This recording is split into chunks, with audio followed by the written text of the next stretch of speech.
公爵士に振られた男は、友達に復讐を相談する。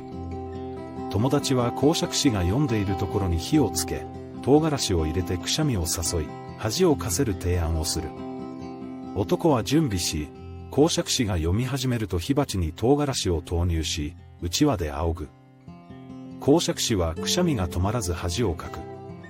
公爵士が、私に故障でもあるのか、と問うと、男は、故障がないから唐辛子だ、と答えた。この仕返しにより、男は満足し、友達と共に笑い合った。